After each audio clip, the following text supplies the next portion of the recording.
Est-ce que d'abord vous avez hésité à vous présenter en tête de liste dans cette campagne ou c'était une évidence dès le départ? Ah non, c'est tout un projet depuis plusieurs mois. J'habite dans le 1er arrondissement de Marseille. Je suis la députée suppléante de Jean-Luc Mélenchon et le 1er arrondissement fait partie de la circonscription du député. Je suis en contact avec beaucoup de militants, je suis vraiment émergée dans ce secteur et je tenais vraiment à me présenter ici.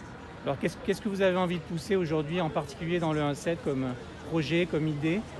Il y a deux arrondissements assez différents. Le premier étant marqué par la tragédie de la rue d'Aubagne et tout un périmètre de rénovation immobilière qui me concerne d'ailleurs. Je suis dans ce périmètre. Donc pour moi, il est très important d'accompagner les habitants dans tous ces enjeux de réhabilitation, rénovation, accompagner, éviter les délogés. Enfin bon, vous connaissez la situation, c'est très très sensible. Beaucoup de modestie, mais une priorité absolue.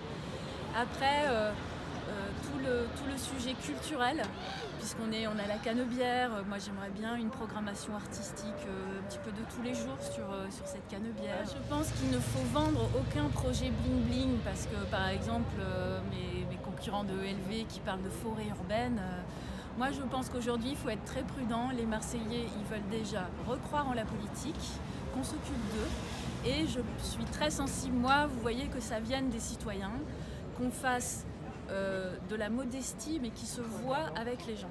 Donc c'est pour ça que par rapport à la culture, j'ai plutôt une vision voilà, d'une culture du quotidien, de tous les jours, pas forcément de choses bling bling. Évidemment végétalisées, quand on végétalise ma rue, elle est végétalisée mais c'est les gens qui le font. Voilà.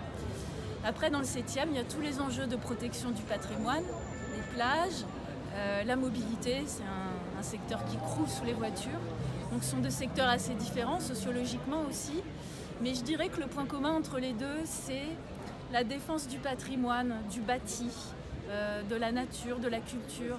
Ce sont deux secteurs, on pourrait dire qu'il y a les pauvres et les riches, mais en fait il y a un trait commun qui est de prendre soin de notre patrimoine. Sur le contexte de la campagne, les candidats à droite, notamment Martine Vassal, pointent la menace de l'ultra-gauche dans la ville. Elle se présente comme le rempart au chaos, etc. Qu'est-ce que vous pensez de ces propos? Ce sont des propos complètement exagérés et qui discréditent sa position, je trouve. Ce que nous faisons avec le printemps marseillais, c'est justement pas ça. C'est l'union de la gauche, des écologistes et des citoyens.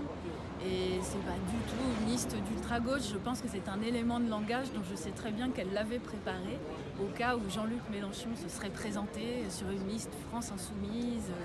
Voilà, on n'est plus dans ce contexte-là. On est sur de l'innovation politique. Ce que nous faisons ici, il y a très peu de villes où ça se passe. Et je pense qu'elle confond la colère sociale qui existe dans cette ville et qui s'exprime et qui est un moteur d'indignation avec nous, notre volonté d'agir en positif.